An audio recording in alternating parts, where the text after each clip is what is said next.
저는 1985년생입니다. 저에게 80년 광주 민주화운동은 단 한 번도 광주 사태였던 적이 없고 폭동이었던 적이 없습니다. 저에게는 오롯이 대한민국 민주화 역사 속에서 가장 처절하고 상징적이었던 시민들의 저항으로 기억되고 있습니다.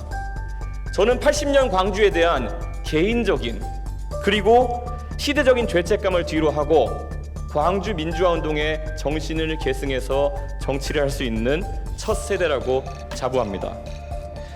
41년 전 당시 광주의 그 어느 누구도 그날이 닥치기 전까지는 민주주의를 지키기 위한 비장하고도 구슬픈 투쟁의 선봉에 본인들이 서게 될 줄은 몰랐을 것입니다. 민주주의는 항상 가장 불행하게도 가장 평범하면서도 선량한 사람들의 투쟁을 강요하고 그들의 희생을 딛고 일어나기도 합니다. 최근 젊은 세대는 오만과 위선에 가득한 새로운 민주주의의 방해자들과 맞서고 있습니다. 촛불로 거리를 메웠던 세대는 그들을 배신한 문재인 정부와 이제 최전선에서 맞서 싸우고 있습니다. 이미 지난 보궐선거에서의 투표로 젊은 세대는 그 투쟁에 분연히 앞장서 나가고 있습니다. 저는 문재인 정부가 지금 올곧은 민주주의의 길을 가고 있지 않다고 생각합니다. 우리는 민주주의를 항상 가장 절대적인 가치로 놓아야 합니다. 민주주의와 인권이 위기에 처했을 때 눈을 감는다는 것은 가장 절대적인 가치여야 하는 그것을 언제든지 다른 것을 위해 희생할 수 있는 그런 타협할 수 있는 무언가로 전락시킨다는 의미입니다. 이제 국민은 일자리 문제에 있어서 강의실 불 끄고 살림 감시하는 공공 일자리 정책이 대안이라고 생각하지 않습니다. 일자리는 산업의 하위 개념입니다. 우리가 새로운 산업을 많이 진흥하고 만들 수 있다면은 그에 걸맞는 일자리들이 생겨날 것입니다. 문재인 정부가 일자리 상황판을 다시 국민들에게 보여주지 못하는 이유는 그들의 산업과 일자리 정책이 모순되어 있기 때문입니다. 탈원전을 예로 들겠습니다. 원전 산업을 없애겠다고 이야기하면서 한쪽에서는 어떻게 일자리를 만들 수 있겠습니까? 정부가 들어서자마자 점령군처럼 원전 산업을 없애겠다고 했던 일 기억하십니까? 세계적으로 오히려 기후변화나 안전 문제에 대해서 오랜 고민을 해온 빌 게이츠 같은 활동가들은 기후변화에 대응하는 탄소 배출을 줄이는 방법으로 오히려 원전의 활성화를 이야기하고 있습니다. 그런데 문재인 대통령께서는 본인의 고집 때문에 창원의 두산중공업을 방문한 현장에서도 노동자들이 탈원전 정책을 재고해달라는 말을 할 때 그들과의 면담을 야멸차게 거절하고 그 결과 창원산업단지의 원전 관련 170여 개의 협력업체는 일감을 잃고 사업을 접을 위기에 처해 있습니다. 피해는 치명적이고 기회의 상실은 광범위합니다. 하지만 문재인 정부의 탈원전 행보가 위축시키는 것은 단순히 원전 산업뿐만이 아닙니다. 산업에 대한 다른 기회들도 박탈하고 있습니다. 통합의 전제 조건은 간단합니다. 우리는 이 질문에 답할 수 있어야 합니다.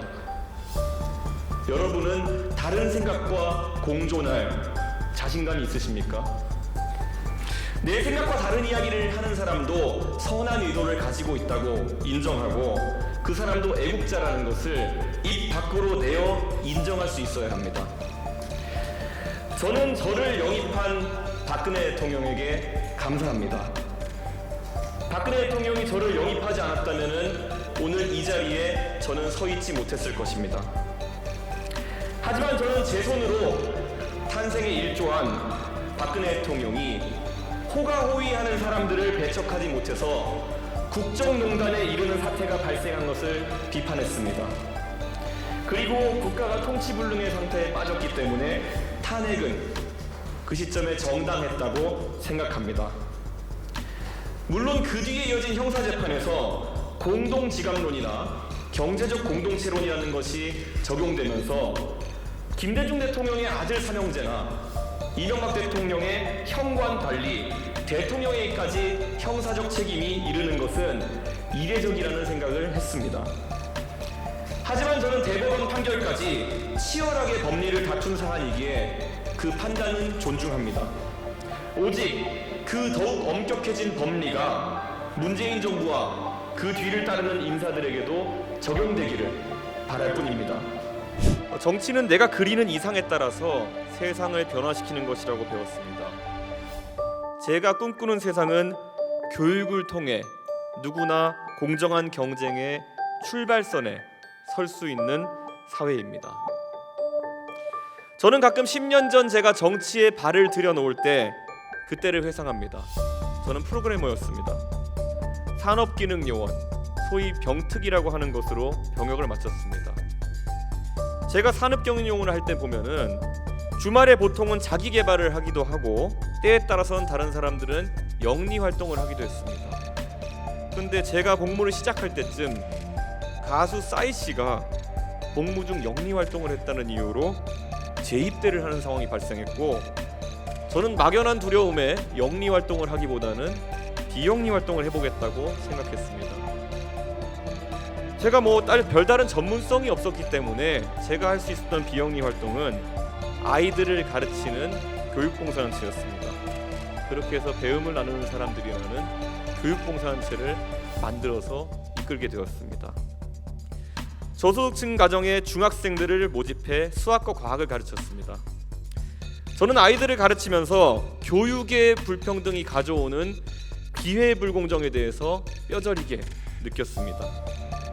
우리의 초중등 교육은 여러 가지 이유로 뒤처진 아이들에게 다시 제 궤도로 올라올 기회를 부여하지 않습니다. 방과 후 학교 프로그램은 역부족이었고 아이들은 사교육의 혜택을 받기에는 가정 형편이 좋지 못했습니다. 학생들이 물고 태어난 수저의 색깔 때문에 꿈을 지워 나가야 하는 사회는 공정하지 못한 사회입니다. 경쟁의 출발선에 서기 전까지 아이들이 부족함을 느끼는 일이 없도록 공교육을 강화하는 것이 우리의 책무입니다. 국민의힘은 앞으로 경쟁을 통한 공정성의 확보에 더불어서 최대한 많은 사람이 그 경쟁의 출발선에 설 수 있도록 약자와의 동행도 설계해야 합니다. 출발선에 설 때까지 어느 누구도 도태지지 않도록 국가는 교육에 대한 투자를 강화해야 합니다. 10년이 지난 지금도 제가 정치를 하는 목적은 그것입니다.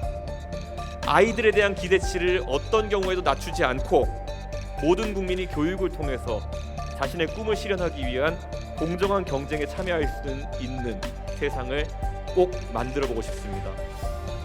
어떤 선동가가 교육의 기회를 잃어가는 아이들을 내버려두고 나중에 그들이 뒤처졌다는 이유로 10만 원을 주는 방식으로 그것이 복지라고 그런 식으로 해결하자고 한다면은 저는 완강하게 거부하겠습니다.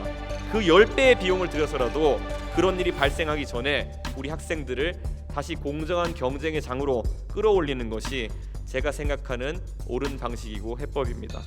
우리 국민의힘이 꿈꾸는 미래는 솔직하고도 포용적이어야만 합니다.